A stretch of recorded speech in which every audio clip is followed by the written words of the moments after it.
The platinum band caught the fluorescent light as it slid onto Leah Moretti's left ring finger. Cold metal against scrubbed skin.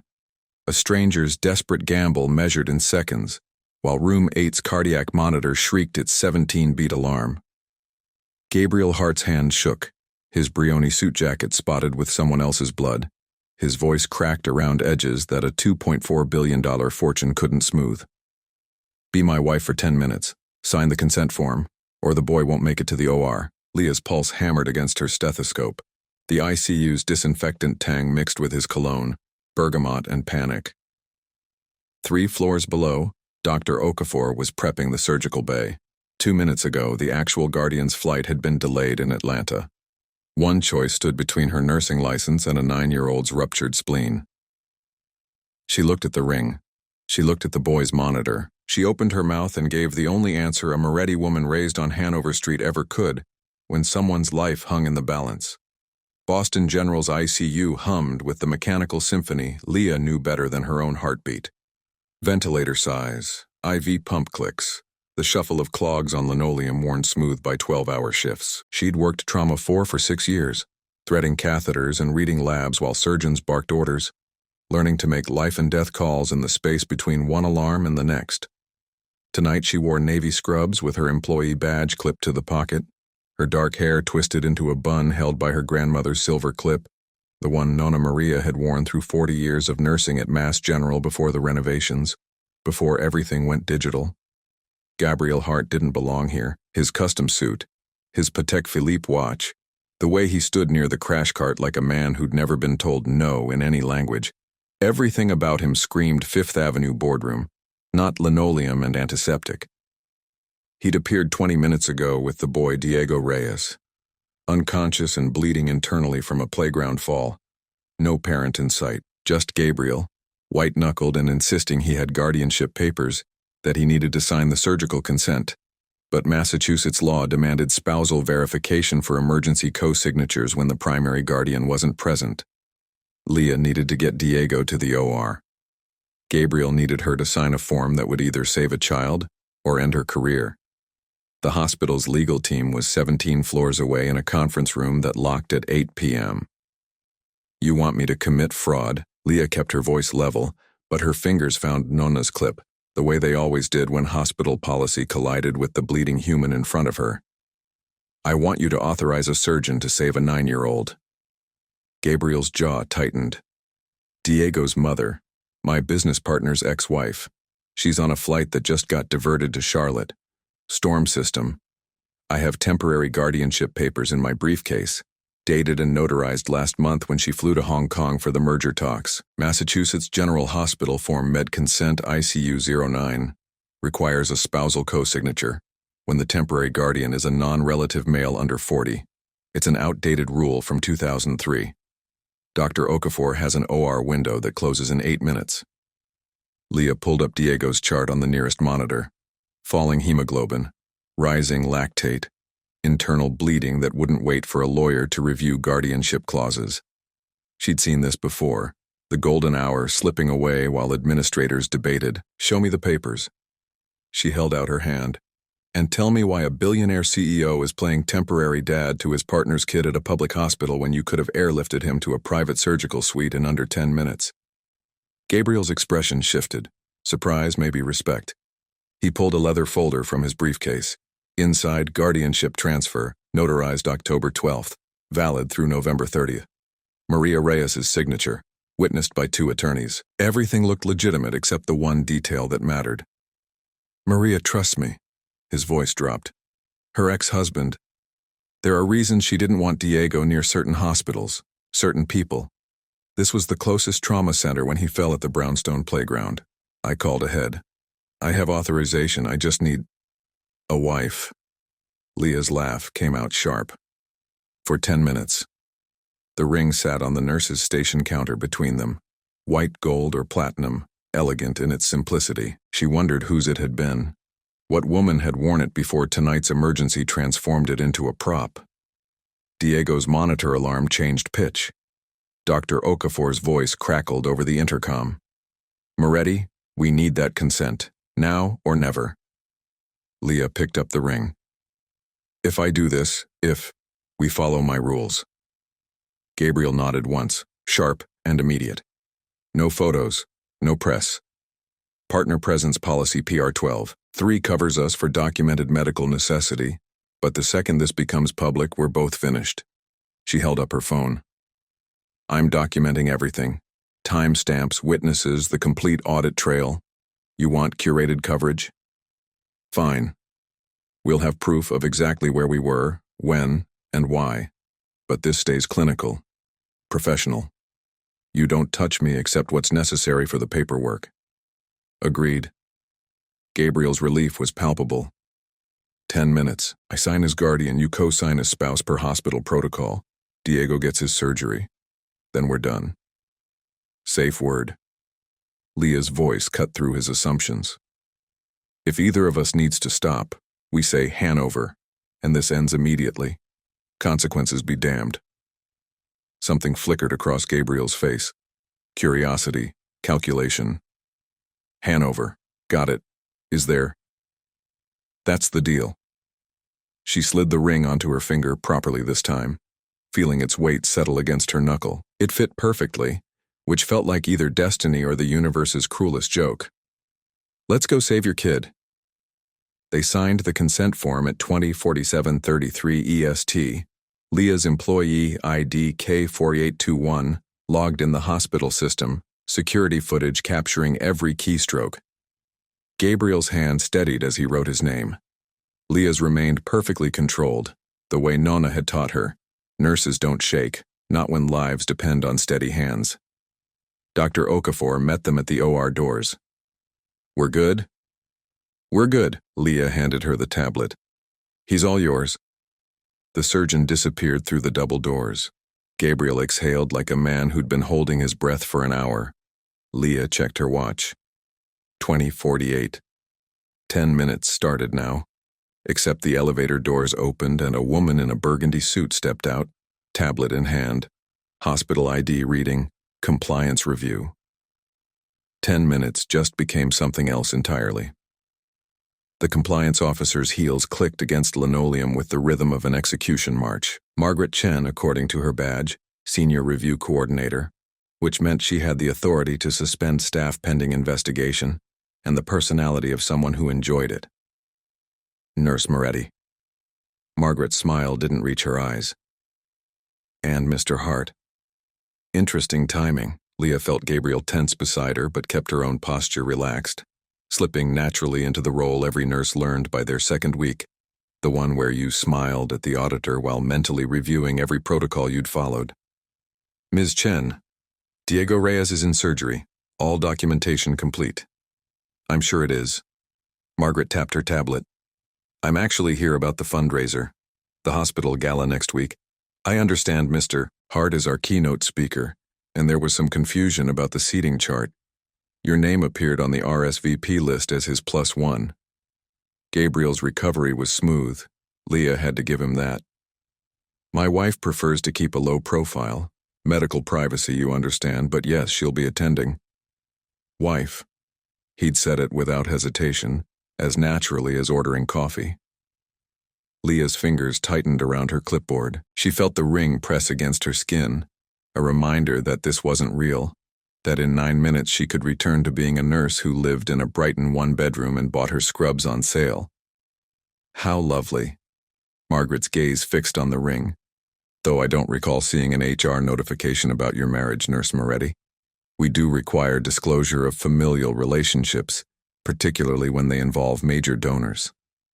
This was a trap. Leah recognized it the way she recognized the signs of internal bleeding. Subtle, creeping, deadly if you didn't act fast. She smiled, the expression Nona used to give doctors who questioned her judgment. Recent, very private. I plan to submit the paperwork Monday morning. Unless you'd like me to file it right now, I'm sure HR would love a form submission at 9 p.m. on a Friday. Gabriel's hand found the small of her back, a gesture so quick and natural that Margaret's expression shifted from suspicious to merely annoyed. Well, I suppose Monday is acceptable. The gala is Wednesday. Black tie, 7 p.m., don't be late. She left with another staccato click of heels. The elevator doors closed. Gabriel's hand dropped immediately. Smooth. His voice carried something between admiration and surprise. You just saved us both. Saved you, Leah corrected. I protected a patient's surgery.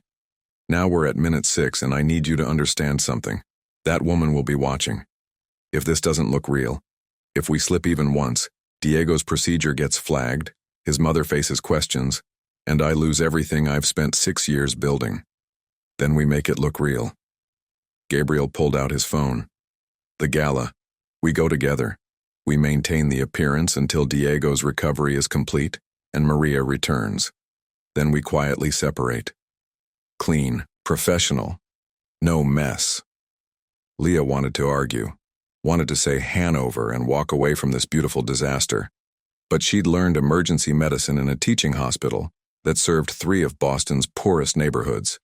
She knew that sometimes you triaged your own comfort last. Fine, 1 week. After that, this ring goes back wherever you got it and we never speak again. She didn't wait for his answer. Diego's OR lights were still on and she had 6 more hours on her shift. She had patients who needed real care, not whatever this was becoming. But as she walked back to the nurse's station, she felt the ring's weight with every step. Nona's clip pressed against her skull, holding everything together the way it always had. 7 minutes had passed. They had 6 days and 17 hours left to make the lie look true. The hospital gala occupied the Gardner Museum's Venetian courtyard. String lights woven between centuries-old columns.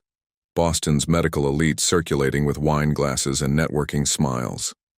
Leah hadn't owned a formal dress suitable for this kind of event, the kind where CEOs wrote 7-figure checks between courses, so she'd borrowed a midnight blue silk number from her roommate Sophia, who worked in hotel management and understood the language of appearances. Gabriel met her at the entrance in a tuxedo that probably cost more than her monthly rent. But what struck her wasn't his tailoring. It was the way his eyes tracked her movement across the marble floor, as if he were calculating something just beyond her understanding. You clean up well, Nurse Moretti. He offered his arm. You're still paying for this charade and compliance headaches, Mr. Hart. But she took his arm anyway because Margaret Chen was watching from the donor reception table, tablet in hand. They navigated the cocktail hour like spies in enemy territory. Gabriel introduced her to hospital board members, investors, surgeons whose departments benefited from his foundation. Leah smiled, deflected personal questions, and let him guide the conversation with the ease of someone who'd spent decades managing rooms full of people who wanted pieces of him. Then Dr. Okafor appeared with news. Diego's recovering beautifully. Maria landed 2 hours ago. She's with him now, reading some dinosaur book he's obsessed with. The surgeon's gaze moved between them, assessing. She asked me to thank you both. Said she owes you more than she can repay. She owes us nothing. Leah's voice came out softer than intended. How's his hemoglobin? Stable. No transfusion needed. You made the right call, Leah. The timing. Dr. Okafor trailed off, but her meaning landed clear. 30 minutes later, and Diego would have been critical. After she left, Gabriel's posture shifted. His hand, which had been barely touching Leah's waist, pressed slightly firmer. Thank you for what you did. I was doing my job. You were breaking protocol to save a kid you'd never met. His voice dropped below the string quartet's range. That's not just your job. That's... A phone notification interrupted him. Gabriel's expression shuddered closed as he read the message. Leah caught a glimpse over his shoulder. Maria's name, something about papers, and original guardian agreement. Problem? Leah asked. Complication. Gabriel pocketed his phone. Maria's attorney wants to review the consent forms. Routine, she says. But the timing is... interesting. Leah's fingers found the ring, turning it absently. She'd started wearing it constantly over the past 4 days, partly for appearances, partly because removing it felt like admitting something she hadn't figured out yet. Interesting how?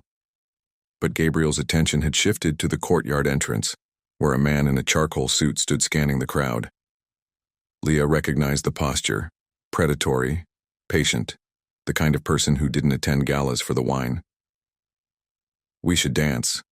Gabriel's suggestion came out like a strategy, not an invitation. Should we? Margaret Chen is still watching, and that man by the door is Marcus Delacroix, hospital legal. If he corners us separately, he'll find holes in our story. So Leah let Gabriel lead her onto the makeshift dance floor, where Vivaldi competed with the clink of champagne glasses. His hand settled on her waist. Hers rested on his shoulder. They moved through a waltz she half remembered from a college boyfriend's sister's wedding. You're tense, Gabriel observed. I'm lying to my employers while dancing with a man I barely know. Tense seems appropriate. Fair. Something in his tone shifted, vulnerability creeping through the executive polish. For what it's worth, I didn't plan this. Any of this. Diego falling, Maria being trapped overseas, you being the only nurse on shift brave enough or crazy enough to sign that form. Crazy's the operative word. His hand tightened fractionally. Maybe, but you saved him. Whatever happens next, you saved a 9-year-old boy's life. Some choices are worth the complications. Leah looked up and found Gabriel watching her with an expression that didn't match the careful distance they'd maintained all week. Something genuine, almost raw. Her breath caught. Then her phone vibrated. A text from Sophia. You're viral. Check Twitter. Hospital gala. Leah pulled away, fumbling for her phone. Sure enough, someone had photographed them dancing, posted it with speculation about mystery woman, billionaire romance, hashtags multiplying by the second. Hanover, Leah whispered. But Gabriel's phone was ringing, Maria's name flashing across the screen, and the safe word died unspoken. Maria Reyes met them in Diego's private room at midnight, after the gala crowd had dispersed and the museum staff were sweeping up champagne corks. She was smaller than Leah expected, 5'3" in flats, wearing jeans and a Columbia hoodie, exhaustion carved into the lines around her eyes. But her handshake was firm, her gaze direct. You must be the woman who saved my son's life by marrying my business partner in under 10 minutes. Maria's smile held equal parts gratitude and calculation. Thank you, and I'm sorry. Sorry? Leah glanced at Gabriel, who'd gone very still. For the position I put you in. Gabriel called me the night of the surgery, explained everything. The consent forms, the hospital policy, the... Maria gestured at Leah's left hand. Emergency solution.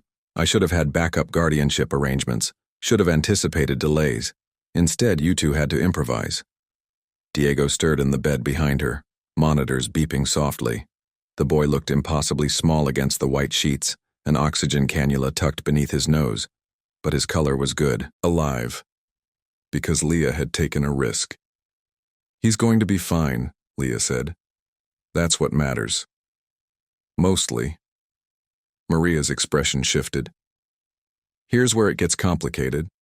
My ex-husband, Diego's father, he's a piece of work. Corporate attorney, control issues, the kind of man who uses custody agreements like weapons.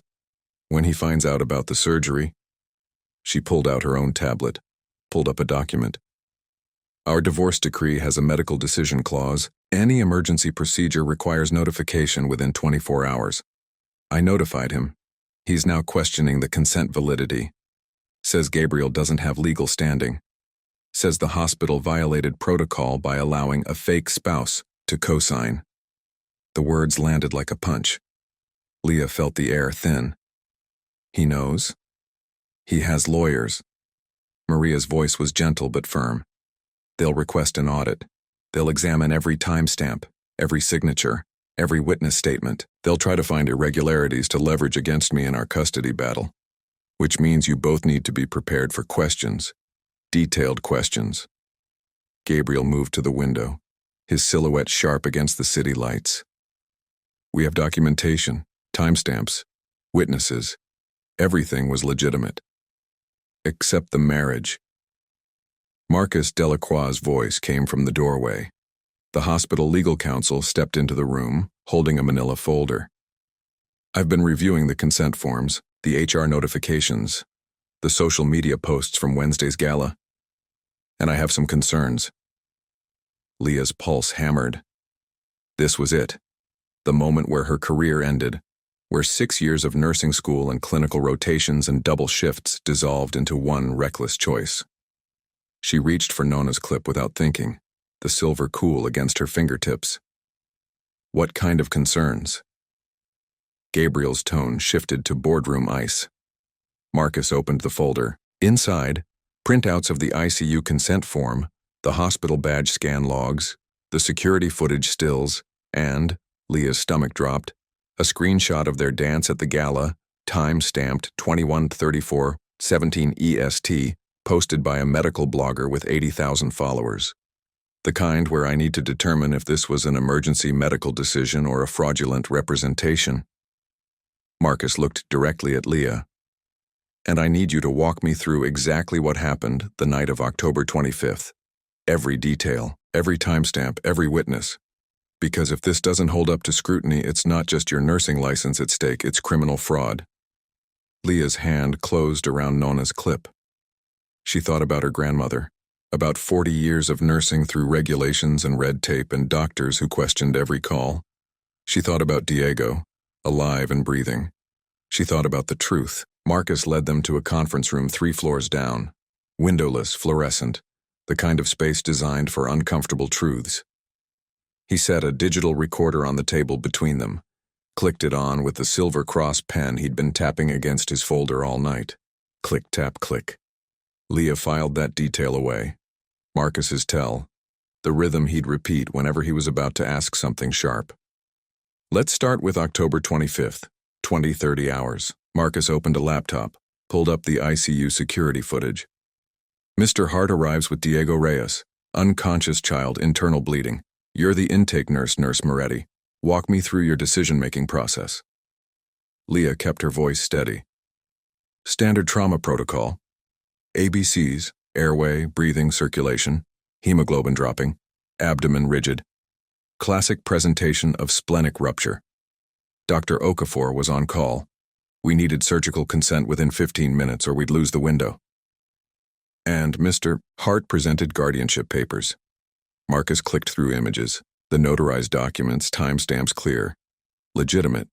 But Massachusetts General's Policy MED Consent EQ09 requires spousal co-signature for non-relative male guardians under 40 in emergency contexts. A policy designed to prevent coercion or fraud. So when Mr. Hart couldn't provide that signature, click, tap, click with the pen. You volunteered to become his wife. I volunteered to save a child's life using the tools available. Leah's fingers moved to Nona's clip before she could stop herself. The silver was warm from her body heat, worn smooth by decades of her grandmother's touch. My grandmother was a nurse for 40 years. She taught me that sometimes you choose between perfect protocol and a living patient. I chose the patient. Gabriel shifted beside her. The responsibility is mine. I asked, I'm asking Nurse Moretti. Marcus's gaze never left Leah's face. Because her nursing license is on the line, her career, her professional reputation, so I need to understand. Was this a medical decision or a personal one? The question hung there, sharp as a scalpel. Leah thought about Diego's monitors, the alarm pitch rising. She thought about the ring sliding onto her finger, cold and foreign and exactly the right size. She thought about Gabriel's hand shaking, his voice breaking around the edges. Both, she said quietly. I made a medical judgment that Diego needed immediate surgery. I made a personal choice to use an unconventional solution. And I documented everything so there would be an audit trail if questions arose, which they have. Marcus's expression flickered. Surprise, maybe respect. He pulled out a second folder, this one thicker. Your documentation is exemplary. Time-stamped photos of the guardianship papers. Your employee badge scan at 20:32:17. The consent form submission at 20:47:33. Security footage from 4 angles. You even captured Dr. Okafor's verbal confirmation that surgery couldn't wait. He paused. Most people committing fraud don't create evidence of their crime. Because it wasn't fraud. Leah leaned forward. It was emergency medical authorization with full documentation of context, consent, and decision-making. Check the hospital's own protocols for crisis standards of care during guardian absence. Section HSP Emergency 4.7. I followed every guideline that applied to the situation. Gabriel's hand found hers under the table, a brief squeeze, gone before Marcus could notice. But Leah noticed. Noticed the way his thumb brushed across the ring. Noticed the warmth that spread from that point of contact up her arm. There's another issue. Marcus pulled out his phone, showed them the gala photo. This was taken Wednesday night, posted publicly, tagged with your names, which means the marriage has moved beyond hospital documentation into public representation. Social media, press mentions, donor speculation. If this was only a 10-minute arrangement for consent purposes, click, tap, click. Why are you still playing the part 5 days later? The silence stretched. Leah felt the weight of every choice that had led here. The ring, the dance, the way Gabriel's hand had settled on her waist like it belonged there. She opened her mouth to say something clinical, something that would satisfy Marcus's legal mind. Instead, Gabriel spoke. Because I asked her to. Diego's father is Marcus Reyes. Different Marcus, no relation to you. He's a partner at Sullivan and Cross, and he's been looking for leverage against Maria in their custody battle since the divorce finalized. When he heard about the surgery, about the consent form irregularity, he saw an opportunity. So I asked Leah to maintain the appearance of our marriage until Diego was stable, and Maria could provide witness statements confirming the guardianship legitimacy. We're protecting a child from his father's legal warfare. It was the truth. Not the whole truth, but enough of it that Leah could nod without feeling like a liar. Marcus studied them for a long moment. Then he closed his folders, clicked off the recorder. Here's what's going to happen. I'm recommending no disciplinary action for Nurse Moretti. The documentation supports emergency medical decision-making within acceptable crisis protocols.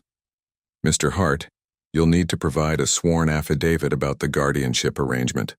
Maria Reyes will need to give a deposition confirming consent, and you both need to understand that if Marcus Reyes's attorneys find any inconsistency, any timestamp that doesn't align, any witness statement that contradicts your account, they will bury you. He stood, gathering his papers. At the door, he paused. For what it's worth, you made the right call. Diego's alive. That's what matters in medicine. Everything else is just paperwork. After he left, Leah sagged against the conference table. Gabriel's hand covered hers again, this time deliberately, the ring pressing between their palms. Thank you, he said, for not saying Hanover when you had every reason to. Leah looked at their joined hands. We're not done yet. Marcus Reyes is still out there. And audits don't end just because one lawyer says they should. Maria brought Diego to visit Leah's shift 3 days later. A follow-up appointment that wasn't on the schedule but nobody questioned, because Gabriel Hart's foundation funded half the ICU equipment. The boy was walking slowly, one hand pressed to his healing incision, the other clutching a drawing he'd made in crayon. A nurse with dark hair and a silver clip, standing next to a tall man in a suit, both of them holding hands over a hospital bed where a stick-figured child smiled. This is you, Diego said, handing the picture to Leah. You saved me. Gabriel said you were brave. Leah's throat tightened. She accepted the drawing, noting the careful detail. The clip rendered in silver crayon, the ring visible on the nurse's hand. You're a good artist, Diego. How are you feeling? Better. Mama says I can go back to school next week. He looked up at Gabriel with pure trust. Can Leah come to my welcome back party? Mrs. Chen at school said we could have cupcakes. Gabriel's expression went carefully blank. I don't know if... I'll be there, Leah heard herself say. If your mama says it's okay. Maria's smile was knowing. It's more than okay. After they left, Leah stood in the ICU break room, staring at Diego's drawing. The ring felt heavier than it had an hour ago. She should take it off now, and this before it became something more complicated than emergency protocol and public appearances. But the silver clip caught her reflection in the break room window. Nona's clip, the one that had survived 40 years of chaos and heartbreak, and patients who lived because a nurse refused to give up. Her phone buzzed. A text from Gabriel. There's something you should know about Diego's father. Can we meet? Not hospital, somewhere private. She shouldn't. Every instinct trained by 6 years of nursing and 30 years of being a Moretti woman said, walk away. Protect yourself. Don't let a billionaire's crisis become yours. But she thought about Diego's drawing, about the way Gabriel's hand had shaken when he slid the ring onto her finger, about the trust in a 9-year-old's eyes. She texted back, my apartment, 8 p.m., come alone. Gabriel arrived at 20:03, carrying a leather messenger bag and looking nothing like the man who commanded boardrooms. He'd changed into jeans and a sweater, his hair slightly messed from the November wind. Leah's Brighton one-bedroom suddenly felt smaller, more intimate. Coffee? She offered, moving toward her ancient Keurig. Just talk. Gabriel set the bag on her kitchen counter. I need to show you something. About Marcus Reyes. About why Maria is so afraid of him getting custody. He pulled out a folder, not hospital legal documents this time, but printouts of emails, text messages, financial records. Leah read through them with growing unease. Marcus Reyes wasn't just a controlling ex-husband. He was a partner at one of Boston's most aggressive corporate law firms, with a history of using legal maneuvers to isolate and financially strangle his opponents. The divorce decree had given Maria primary custody, but Marcus had been systematically documenting every failure. The time Diego missed school with strep throat, the playground injury that led to this entire mess, even Maria's business trips framed as neglect. He's building a case, Gabriel explained, trying to prove Maria is an unfit mother, the surgery consent issue. He sees it as ammunition, says she entrusted Diego to someone without legal authority, that the hospital violated protocols, that I coerced you into fraud. But the audit cleared us. Leah set down the papers. Marcus Delacroix said, hospital legal cleared us. Family court is different. Marcus Reyes's attorneys will depose you, me, Dr. Okafor, every nurse on shift that night. They'll examine every second of our documentation. And if they find one inconsistency... Gabriel's jaw tightened. Diego goes to live with a man who sees him as a trophy in a custody battle. Leah moved to her window, looking out at the November darkness. Brighton's lights sparkled below, her neighborhood, her life, the small, safe world she'd built after leaving the chaos of her own father's hospital debts and her mother's 3 jobs, and Nona's steady hands guiding her through nursing school. Why are you telling me this? She asked quietly. Because I need to ask you for something else, something bigger than 10 minutes. Gabriel crossed the room, stopping just behind her. Not touching, but close enough that she could feel his presence. The custody hearing is December 15th. 3 weeks. If we maintain the appearance of marriage until then, if we can show the court that the consent form was legitimate, that our documentation is airtight, that we're a stable presence in Diego's life, Maria has a chance. But it means public scrutiny, depositions, your personal life becoming evidence. You're asking me to commit to a lie for 3 more weeks. I'm asking you to help me protect a child from his father's cruelty. By maintaining a truth that started as a necessity and became... Gabriel's hand touched her shoulder, gentle. Something I can't quite name yet. Leah turned to face him. In the dim light of her apartment, without the hospital fluorescence or the gala's elegant staging, Gabriel looked vulnerable. Human, his hand moved from her shoulder to her cheek, thumb brushing across her skin with a tenderness that made her breath catch. I'll do it, she whispered. For Diego. But after December 15th, this ends. Whatever this is. Gabriel's forehead rested against hers. Whatever this is. Neither of them moved to close the distance between truth and kiss, but the air between them held the weight of possibility, of choice, of a decision that couldn't be made in her Brighton one-bedroom at 20:47 on a Tuesday night. Leah's phone buzzed, a work notification, tomorrow's shift schedule, reality reasserting itself. Gabriel stepped back, the moment breaking like a spell. I should go, he said. But before he left, he pulled one more thing from his messenger bag, a USB drive. Everything I have on Marcus Reyes. Financial records, email threads, witness statements from Maria's friends about his behavior during the marriage. It's all documented, all time-stamped. If we need it for the custody hearing or the audit, it's here. Full transparency. Leah took the drive. You trust me with this? I trust you with much more than data. Gabriel's smile was soft, real. You saved Diego's life by taking a risk most people wouldn't. Now I'm asking you to take another one, with me.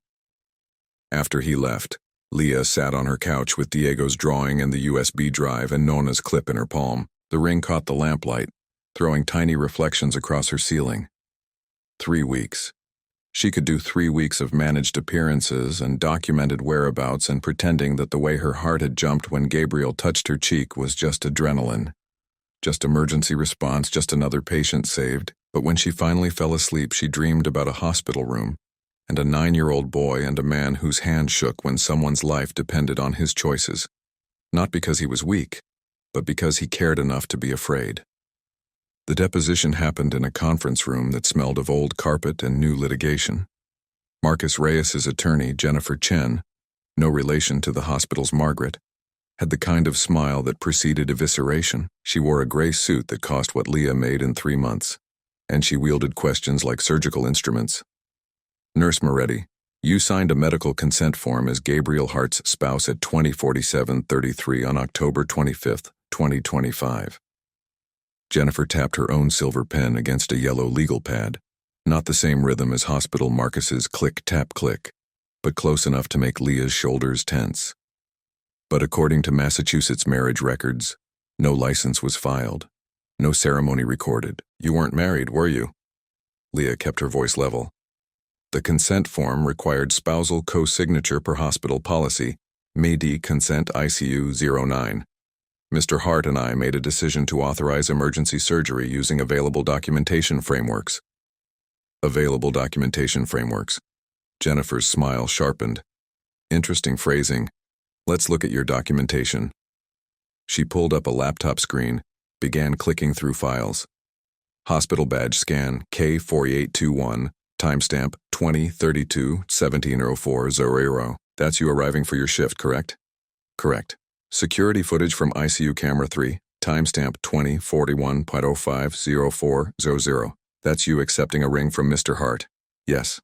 Electronic signature on consent form, MED consent ICU 09, timestamp 2047-330400. That's you signing as spouse. For emergency medical authorization, yes. Jennifer leaned forward. And yet 6 days later, you attended a hospital gala as Mr. Hart's date. Photograph timestamp 21.34-1704 Gors on October 31st, posted to social media with hashtags suggesting romantic involvement. If this was purely medical necessity, click tap of pen on pad. Why the continued deception? Leah felt Gabriel tense beside her. His attorney, Paul Rodriguez, started to object, but Leah spoke first.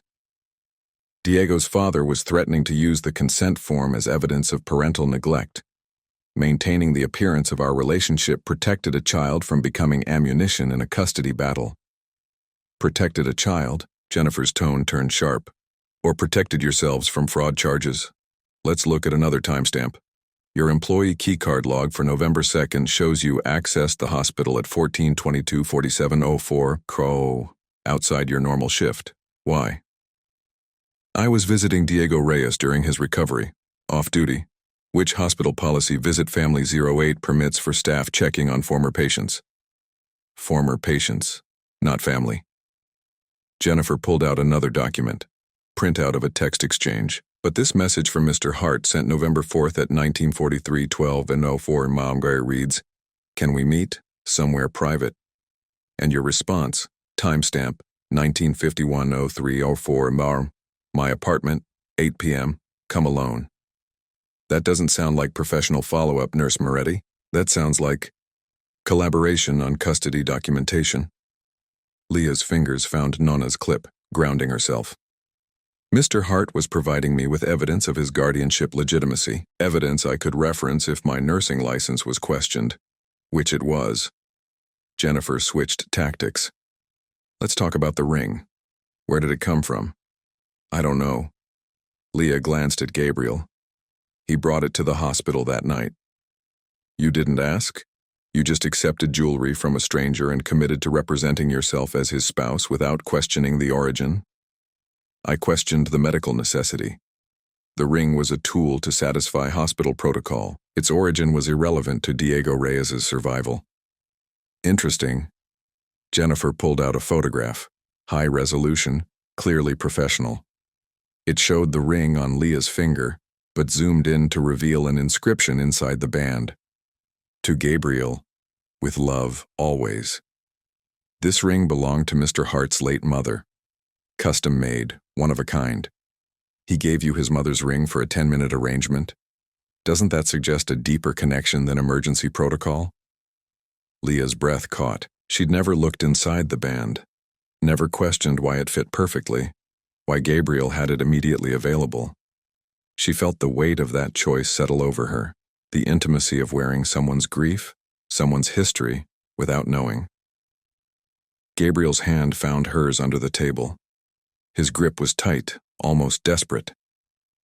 It was the only ring I had access to that night. My mother died 3 years ago. I keep it in my briefcase because... His voice roughened, because I'm not ready to let go.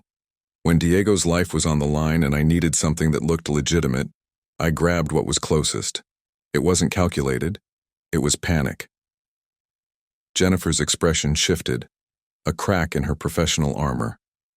She glanced at her notes, at the photograph, at the two people holding hands across a deposition table.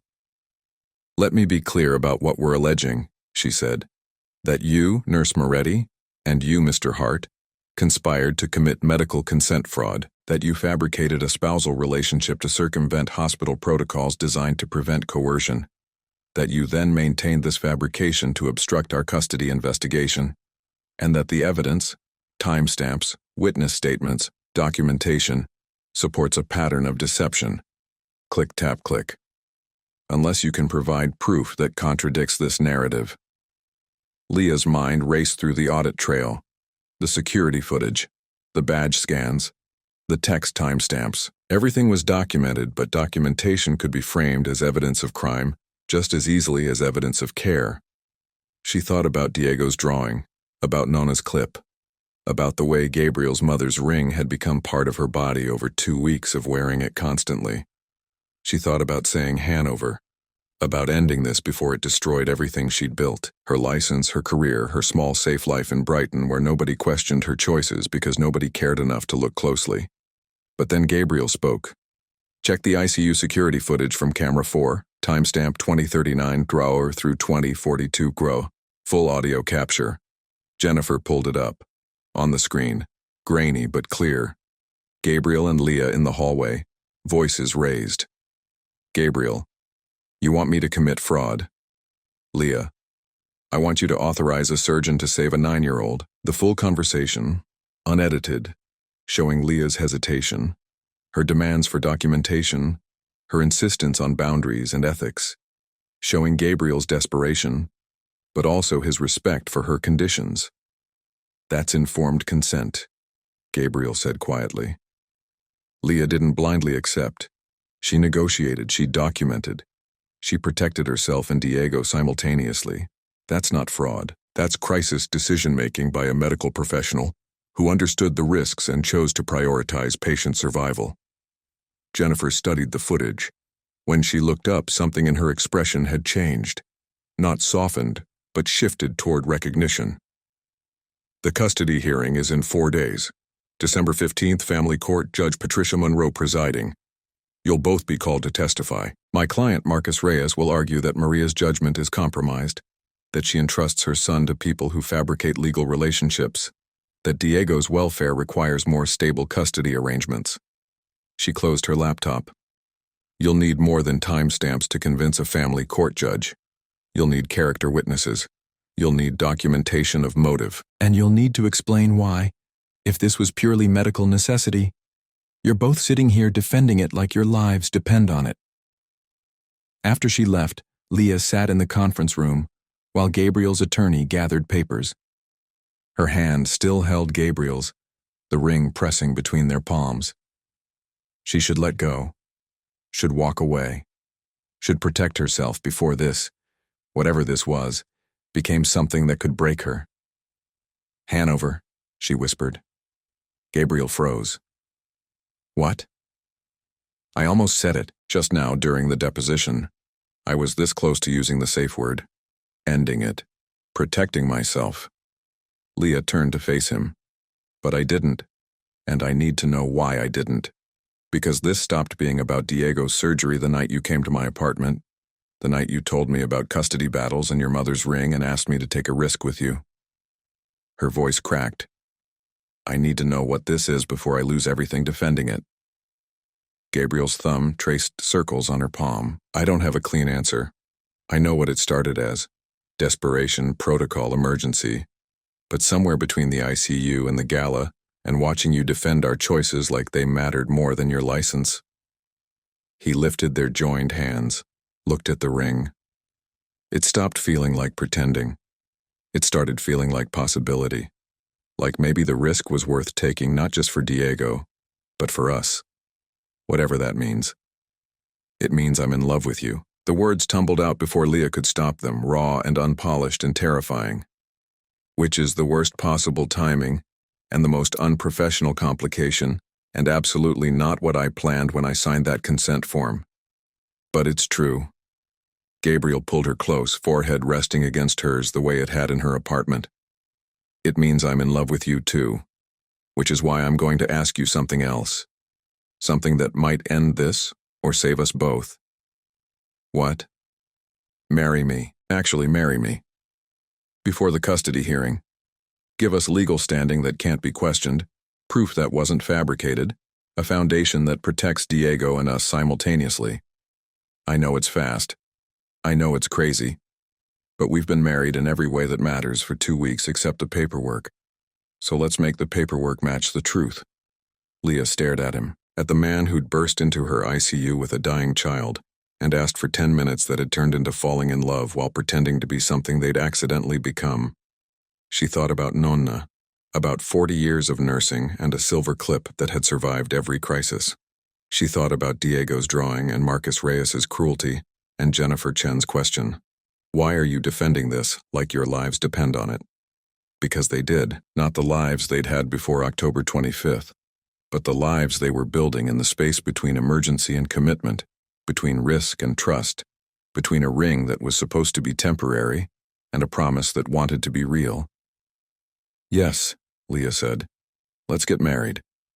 The emergency marriage license took 72 hours to process. Massachusetts required a 3-day waiting period unless you filed for a waiver, which Gabriel's attorney secured by citing the December 15th custody hearing as extraordinary circumstances.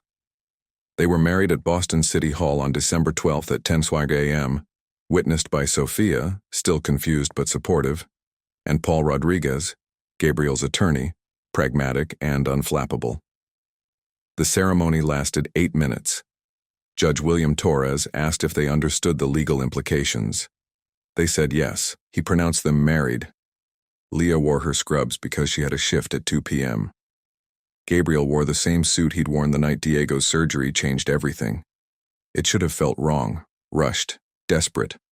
But when Gabriel slid the ring, his mother's ring, back onto Leah's finger with deliberate care, when he kissed her in front of witnesses and legal documentation, it felt like the most honest thing they'd done since the ICU hallway conversation about fraud and saving lives. Then Leah's phone buzzed. An email from Boston General's HR department, subject line, "Meeting. Staff Conduct Review, December 13th, 10 a.m. Attendees, Leah Moretti, Margaret Chen, Compliance, Marcus Delacroix, Hospital Legal, Director Sarah Park, Nursing. Agenda, Policy Media Staff 02 regarding employee conduct in public forums." "They know," Leah said, showing Gabriel the email. "About the marriage, about everything. And now they're reviewing my conduct." Sophia leaned over her shoulder, reading. "That's the policy about staff becoming public figures without disclosure. They went after a surgical resident last year who started a medical TikTok account, made him sign a behavioral contract. Or they fired him." Gabriel said quietly. I remember. The hospital cited reputational risk. Leah felt the floor tilt. She'd spent 6 years building her career, earning her trauma certification, becoming the nurse that doctors trusted with critical patients, and now, married to a billionaire in a ceremony documented by legal paperwork and immediately flagged by hospital compliance, everything was at risk. Not because she'd done anything wrong medically, but because she'd become a story, a headline, a public figure by association. That night, unable to sleep in Gabriel's Beacon Hill townhouse, another change, another shift in her small Brighton life, Leah logged into her employee portal. There, buried in recent policy updates, Media Staff 02, revised October 2025. New language requiring disclosure of relationships with major donors, board members, or individuals whose public profile may create media attention that reflects on hospital reputation. Violation could result in immediate suspension pending review. She'd signed that policy acknowledgement on November 1st, the day after the gala, the day after the first viral photograph, before she knew Gabriel was more than an emergency that had walked into her ICU. Before she'd fallen in love while pretending to be married and then made it real in a ceremony that lasted 8 minutes. Gabriel found her at 2 a.m., sitting in his kitchen with her laptop and 3 empty coffee cups. You should sleep. The custody hearing is in 3 days. The custody hearing might not matter if I don't have a job. Leah turned the laptop toward him. Policy Media Staff 02. I violated it multiple times. The gala photo, the social media speculation, marrying a major donor without prior HR notification. They have grounds to terminate me. Then we fight it. Paul can't protect my nursing license if the hospital decides I'm a reputational liability. That's not a legal battle, that's professional reputation, which is everything in medicine. Leah's voice cracked. I saved Diego's life, Gabriel. I made the right medical call, but I'm about to lose my career because I fell in love with you while trying to defend that choice. Gabriel pulled her close, and Leah let herself collapse into him. All the strength she'd maintained through depositions and audits and legal scrutiny, finally breaking against the reality that doing the right thing might cost her everything. She thought about Nona, about nurses who'd sacrificed and fought and survived, but Nona had never fallen in love with a patient's guardian while committing to emergency fraud that became a real marriage. What if we were wrong? Leah whispered against Gabriel's chest. What if I should have said Hanover in the deposition? What if protecting Diego isn't worth destroying my career? It is worth it. Gabriel's hand found her hair, where Nona's clip still held everything together. Because Diego is alive. Because you made an impossible choice and documented it with more integrity than most people show in their entire careers. And because... His voice roughened. Because I love you. Actually love you, not emergency pretend love you. And I'm not letting you face this alone. But the next morning, Leah went to work alone. Her shift started at 7 a.m. At 9:52 a.m., her pager buzzed. Report to conference room B at 10 a.m. She finished with her patient, a 70-year-old with pneumonia who reminded her of Nona, who patted her hand and said, "You're a good nurse, dear," and walked to what might be the end of her career. Margaret Chen, Marcus Delacroix, and director Sarah Park sat on one side of the conference table. An empty chair waited on the other. Leah sat, placed Nona's clip on the table beside her phone, and waited. Nurse Moretti. Director Park's expression was carefully neutral. We're here to discuss Policy Media Staff 02 and your compliance with disclosure requirements regarding relationships with hospital donors and public figures. I'm aware of the policy, Leah said. I married Gabriel Hart on December 12th. I should have filed HR notification prior to the ceremony. I didn't. That's a violation. It is. Margaret Chen pulled up her tablet. But there's a complication. The timeline. You signed consent form Med Consent IQ Grow 9 on October 25th, representing yourself as Mr. Hart's spouse. You attended the hospital gala on October 31st as his date. Social media posts began appearing November 1st. But you didn't actually marry until December 12th, more than 6 weeks later, which means she looked directly at Leah. You were representing a relationship status that didn't legally exist while serving as a hospital employee in public forums. That's not just policy violation, that's potential fraud. Marcus Delacroix, hospital legal not to be confused with custody case Jennifer, opened his folder. Here's what we're facing. If Marcus Reyes's attorneys discover that you weren't actually married until after multiple depositions, after documented public appearances, after signing medical consent as a spouse, they'll argue the entire consent form was fraudulent. They'll request Diego Reyes's surgery be flagged as unauthorized. They'll potentially sue the hospital for allowing staff to circumvent protocols, and we'll have to decide whether to defend you or terminate you to limit liability. Leah's hands closed around Nana's clip. The silver was warm, solid, real. What do you want me to do? Director Park leaned forward. Resign. Effective immediately. Before this becomes a legal battle that damages the hospital's reputation, we'll provide a reference letter citing personal reasons for departure. No flags on your license, clean separation. You walk away with your career intact, somewhere else. Somewhere else. Not Boston General, where she'd spent 6 years building trust with doctors and patients. Not the ICU, where she'd learned to make impossible choices. Not the place where a desperate man had burst in with a dying child and asked for 10 minutes that became everything. And if I don't resign? Leah asked. Then we proceed with formal review, which will examine every choice you made from October 25th forward. Every timestamp, every witness statement, every documented moment where you represented yourself as someone you weren't. Yet. Margaret's voice softened.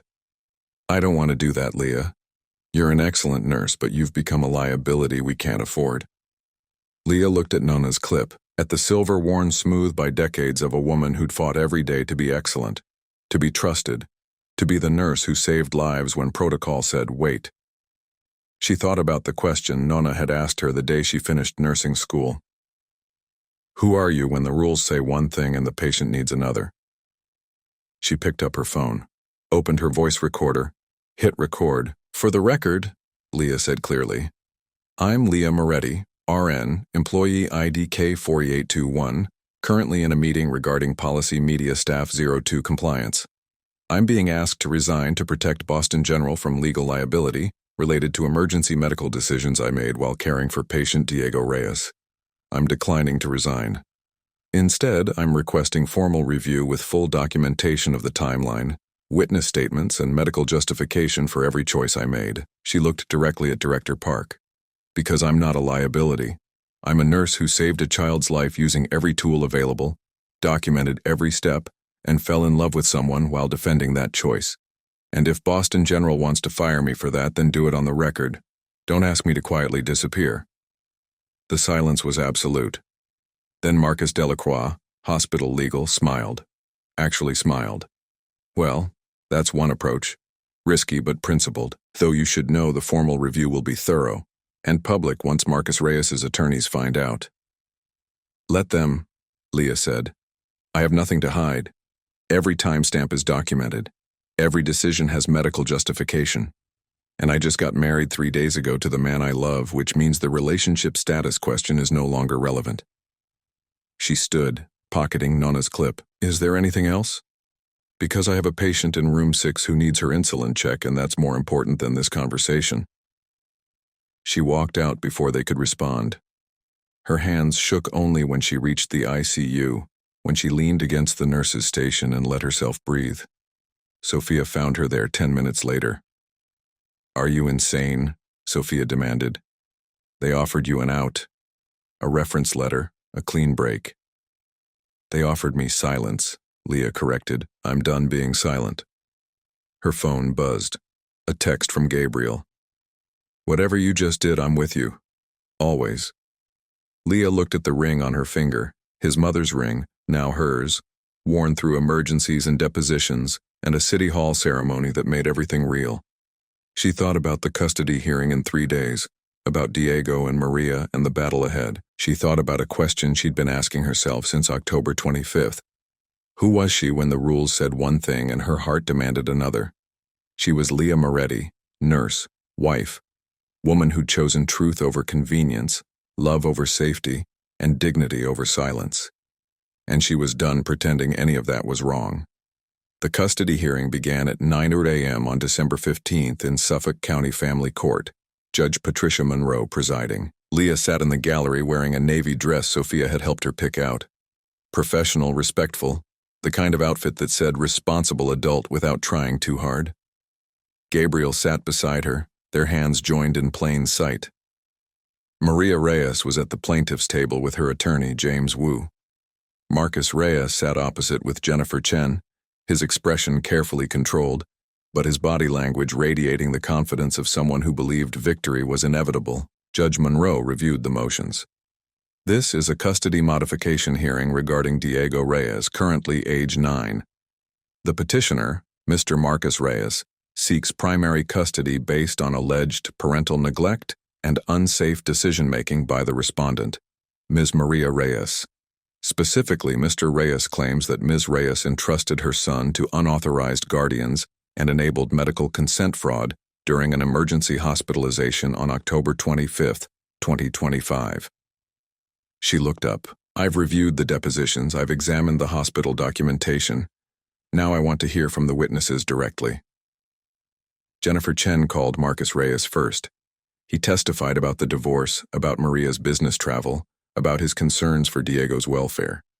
He was smooth, measured, hitting every note of concerned father without tipping into vindictive ex-husband. He described the surgery consent issue with careful language. Unauthorized guardian, fabricated spousal relationship, hospital protocol violations that endangered my son. When James Wu cross-examined, Marcus remained unflappable.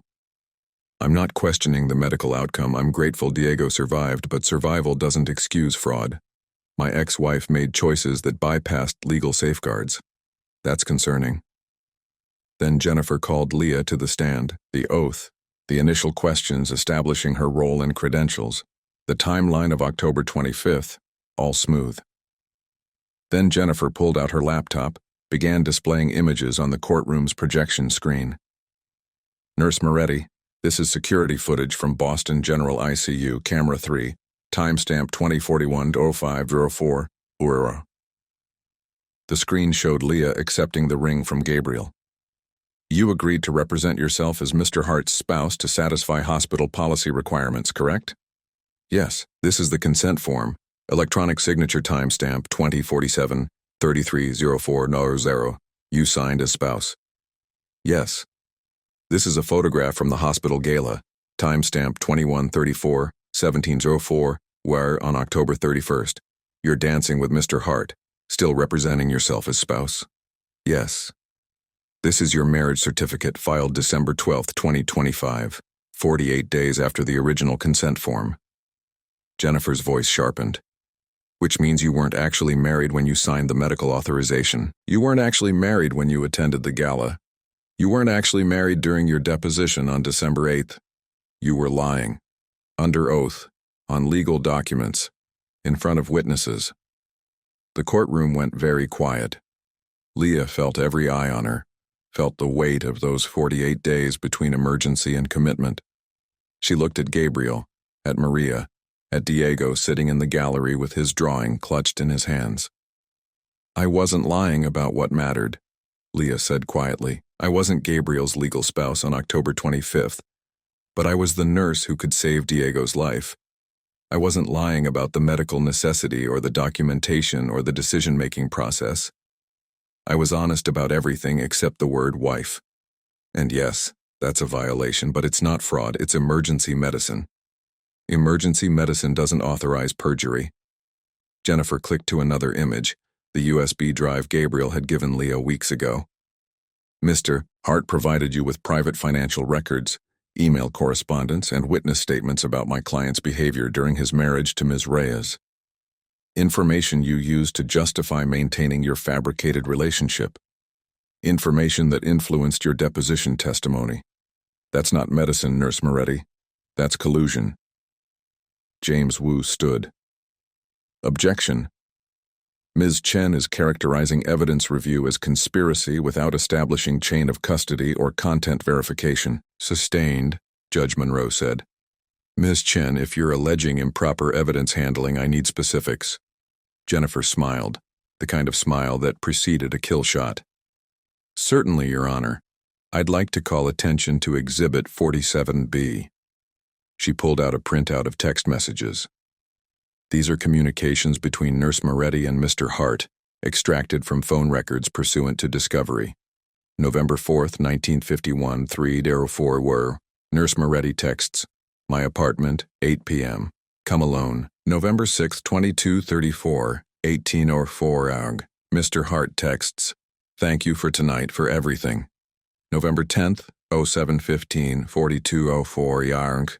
Nurse Moretti texts, I'm thinking about you. These are not the communications of medical professionals coordinating patient care. These are the communications of two people conducting a romantic relationship while claiming medical necessity. Leah's face heated. Those messages, she'd forgotten about them, forgotten that everything was discoverable in custody proceedings, but they were real, honest. The evidence that she and Gabriel had stopped pretending somewhere between the ICU and falling in love. They're also the communications of two people who got married 3 days ago, Leah said. Before this hearing, making the current custody question about whether our original emergency decision was justified, not whether we developed feelings later. Judge Monroe, may I present evidence? The judge nodded. Proceed. Leah pulled out her own folder. Inside, the complete audit trail she'd created the night of October 25th. Not just the consent form and badge scans, but photographs she'd taken of the guardianship papers, screenshots of the hospital policy section she'd reviewed, voice memos she'd recorded immediately after Diego's surgery explaining her decision-making rationale. Everything time-stamped, everything documented with forensic precision.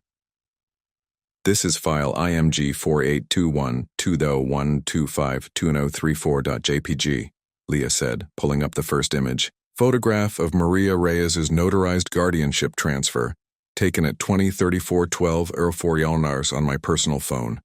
EXIF metadata shows location, Boston General ICU, exact GPS coordinates. No alterations, no edits. This is what I reviewed before making my decision. She clicked through the sequence. Voice memo VM 252-20125.m4a, recorded at 20:52:47:04, 4 minutes after Diego entered the OR. My statement explaining the medical necessity, the policy justification, and my awareness of the risks. I documented everything because I knew this might be questioned. Jennifer's expression had shifted, still professional, but the confidence wavering slightly. You created an audit trail of your own fraud? I created documentation of crisis decision-making that prioritized patient survival while maintaining ethical standards. Leah looked directly at Judge Monroe. Hospital policy MED consent ICU 09 exists because decades ago women were coerced into medical decisions by male relatives. The spousal co-signature requirement is designed to prevent abuse. But on October 25th, I wasn't being coerced.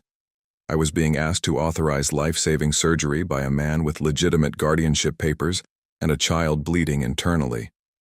So I made a choice. Follow the letter of the policy and let Diego die, or follow the spirit of the policy and document every detail so my judgment could be reviewed later. And the relationship? Jennifer pressed. The gala, the apartment meeting, the romantic texts.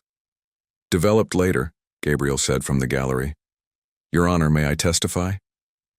Judge Monroe considered. Mr. Hart, you're already on the witness list, but yes, you may approach. Gabriel took the stand, was sworn in. Jennifer tried to establish control, but Gabriel spoke first. I gave Leah my mother's ring on October 25th because it was the only ring I had, and I was desperate. I asked her to maintain the appearance of marriage after the surgery because I thought it would protect Diego from his father's custody battle. And somewhere between asking her to lie and watching her defend every choice with more integrity than I've seen in 30 years of corporate law, I fell in love with her. Actually fell in love. So yes, the timeline is messy. Yes, we developed feelings, but the original decision was sound. The documentation is exhaustive, and we got married for real 3 days ago because the pretending stopped being pretend. Jennifer pulled out another document. This is your mother's death certificate, Mr. Hart. Margaret Hart, deceased September 2022. Natural causes, survived by 1 son. The ring Nurse Moretti has been wearing belonged to your late mother, a woman she never met, whose memory she's been carrying on her finger for nearly 2 months. Doesn't that suggest manipulation? Using grief as a tool to create emotional connection? Gabriel's jaw tightened. It suggests I gave the woman I love something that mattered to me. Something I wasn't ready to let go of until I met someone who understood what it means to make impossible choices. My mother was a nurse too, at Mass General, before Gabriel's voice steadied. My mother was a nurse too, at Mass General, before the restructuring. She taught me that integrity isn't about following rules perfectly. It's about making choices you can defend when everything falls apart. Leah did that on October 25th. She made a choice she could defend, documented it meticulously, and then lived with the consequences. If that's manipulation, then it's the most honest manipulation I've ever witnessed. Judge Monroe leaned forward. Mr. Hart, you're claiming the ring was coincidental, that the relationship developed after the medical decision, but the evidence suggests a deepening emotional connection that influenced Ms. Reyes's testimony and cooperation. How do you explain that? She fell in love with me despite the chaos, not because of it. Gabriel's eyes met Leah's. And I documented it the way she documented everything else, with complete transparency. James Wu stood. Your Honor, I'd like to present our evidence package. He pulled out a tablet, mirrored it to the courtroom screen. First, the physical documentation of the original medical decision. The first image appeared, a close-up photograph of the guardianship papers, time-stamped with GPS coordinates embedded in the EXIF data. The metadata displayed across the bottom, IMG 48212010252034.jpg, EXIF 42.3356 dgren, 71.0596 degree W, timestamp 20-34-12-04-0, device, iPhone 12 Pro. No alterations detected. This photograph was taken by Nurse Moretti 14 minutes before surgery authorization. The EXIF data places her in the ICU. The timestamp shows she reviewed the guardianship papers before committing to medical decision-making. No alteration, no post-production editing. Jennifer stood to object, but James continued. Second piece of evidence. The hospital's own security footage, which we've extracted and authenticated. He pulled up a video segment. This is camera 4, ICU hallway, timestamp 2039 SAR through 2042, 04 ZAR on October 25th. Audio capture included per security protocol. The footage played. Leah's voice clear and firm. You want me to commit fraud? Gabriel's response, shaking with urgency. I want you to authorize a surgeon to save a 9-year-old. The full negotiation, unfiltered. Leah establishing boundaries, Gabriel accepting them, both parties discussing the ring, the policy, the risk. When it finished, the courtroom was silent. That's informed consent, James said quietly. That's a medical professional negotiating terms before making a decision. Not fraud. Crisis decision-making with full transparency. Jennifer pulled up her own file. That's also edited. The original timestamp shows unedited. James displayed the hash verification. SHA 256. The file integrity is certified by Massachusetts General's own security protocols. Keycard access log K4821, timestamp 2032.1704.0, shows Nurse Moretti entered the ICU. Cardiac monitor alarm escalation at 2040-3304 bar triggers the camera's audio recording. Everything you're seeing is authenticated hardware capture, not reconstruction. Then Dr. Okafor took the stand. She testified about the medical necessity, about the window closing, about the choice between protocol and patient survival. She pulled out her own documentation, surgical notes time-stamped 20-53-14-04, showing Diego on the OR table, blood loss assessed, spleen approaching critical rupture. If we'd waited 30 minutes for legal authorization, Dr. Okafor stated, This boy would have died. Not might have. Would have. Leah Moretti understood that. She made a choice that prioritized his life over procedure, and she documented every second of it. Jennifer tried to attack the credibility, but Dr. Okafor was unflinching. I've been a trauma surgeon for 23 years. I know emergency medicine. This wasn't fraud. This was expertise. Then James called Margaret Chen. Hospital compliance, not legal. She testified about the audit she'd conducted, about finding 0 protocol violations in the medical decision-making process, about the consent form meeting all crisis standards of care requirements under Massachusetts General Hospital Policy, HSP Emergency 4.7. Nurse Moretti followed every guideline designed for exactly this scenario, Margaret confirmed. Her documentation was exemplary. I found no basis for disciplinary action related to the medical decision. Jennifer played her final card. But the marriage is still fraudulent. She wasn't married when she signed. James smiled. No, she wasn't. She's been married for 3 days. And here's what matters. All of this evidence, the timestamps, the EXIF data, the security footage, the witness testimony, was presented today in a family court proceeding where the original question was whether Ms.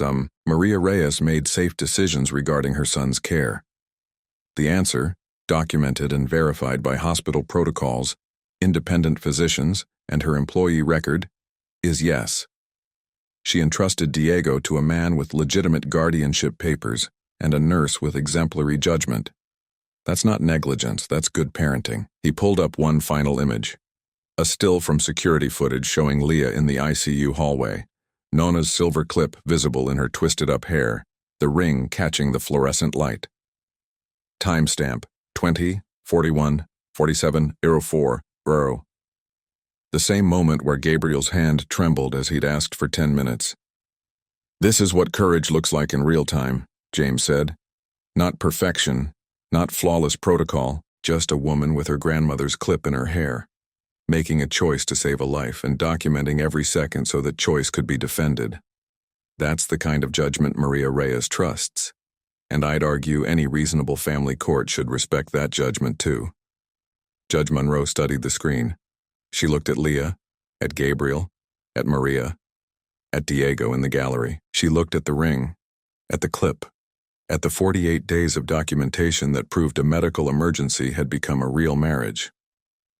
I'm going to take 20 minutes, the judge said. Then we reconvene for closing arguments. When the bailiff called them back, Judge Monroe's decision was measured and clear. The evidence establishes that the original medical authorization, while unconventional, was medically necessary and thoroughly documented.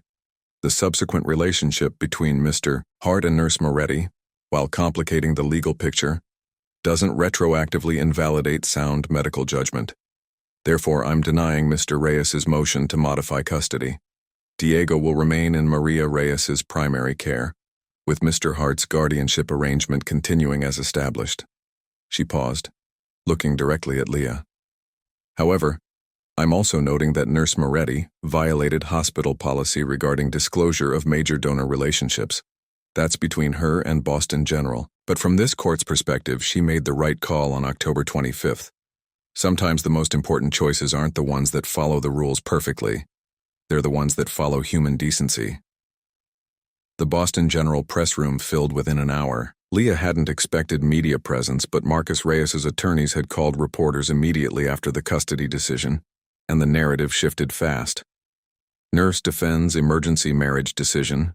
Court validates medical judgment over procedural protocol. Gabriel's PR team managed the messaging. Carefully factual, focused on medical outcomes rather than romantic narrative, but the truth was already out there. A nurse who'd risked her career to save a child, fallen in love with the man who'd asked her to help, gotten married to make it real, and defended every choice in family court with forensic documentation that proved integrity beats procedure when lives are on the line. The press conference happened in the hospital's official statement room, with Director Sarah Park and Marcus Delacroix flanking Leah as she stood before microphones. Gabriel sat in the front row, his presence a statement in itself. Nurse Moretti has chosen to resign from Boston General, effective immediately, Director Park announced.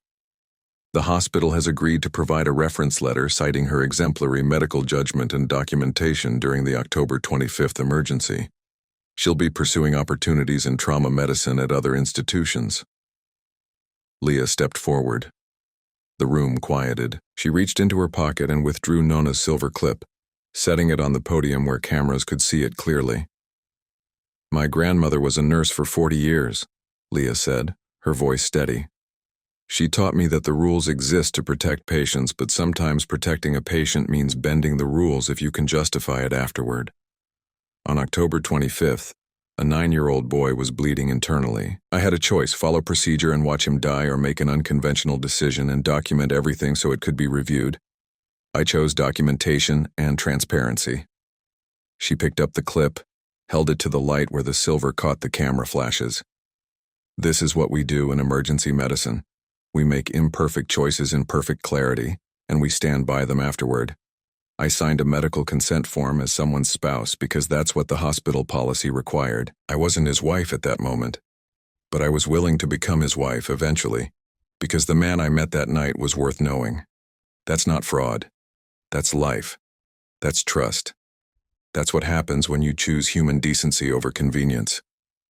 She looked directly at the cameras. "To every nurse watching this, your judgment matters. Your documentation matters. Your willingness to make hard choices matters. Don't let administrators convince you that perfect compliance is more important than saving lives. And don't apologize for falling in love with someone while defending that choice." A reporter shouted, "Are you going to sue Boston General for wrongful termination?" "No," Leah said. "I'm going to let my work speak for itself. Diego Reyes is alive because I made a choice. That's enough." Another reporter, "What's next for you and Mr. Hart?" Gabriel stood, moved to stand beside Leah. He took her hand, the ring visible in the photograph that would run across Boston news sites within minutes. "We're starting over," he said simply. "Building something real, one choice at a time, with documentation every step of the way." They left the press room together. Outside, Sophia was waiting with flowers, ridiculous, beautiful flowers that made no sense in December. "You're insane," Sophia said, hugging Leah. "Absolutely insane." "I love you," Leah laughed. Real laughter, the kind that came from surviving something that could have broken her. "I quit my job. I married a billionaire. I defended emergency medicine in family court. I'm definitely insane." "The good kind," Sophia confirmed. Maria appeared through the hospital corridor, Diego beside her, clutching his dinosaur book. The boy launched himself at Leah, careful of his healing incision. "You saved me," Diego said. "And you married Gabriel, and now you're famous." "I'm not famous," Leah corrected gently. "I just made a choice and stood by it. That's what Mama said being brave was." Diego looked up at her with complete certainty. "So you're brave, and Gabriel loves you, and I love you. So that's 3 people. That's the whole family." Leah felt something settle in her chest, the kind of peace that comes from making impossible choices and discovering they weren't actually impossible at all. Just difficult, just honest, just real. The wedding reception happened 6 weeks later in a small garden in the Back Bay. Intimate, deliberate, chosen by Leah rather than orchestrated by Gabriel's PR team. 40 people. No press. No social media documentation except the photographs Sophia insisted on taking, which ended up being exactly what they needed. Evidence that the emergency had become a promise. The pretense had become a vow. Leah wore Nona's wedding dress, altered carefully to fit her frame but keeping the original lace intact. Nona's clip held her hair. The ring Gabriel's mother had worn for 40 years caught the winter light.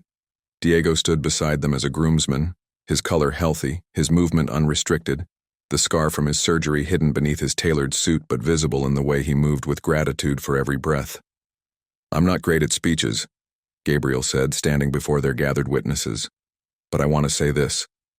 Leah walked into an emergency without knowing me and chose to trust. She made an impossible decision and defended it with more integrity than I've seen in corporate boardrooms worth billions.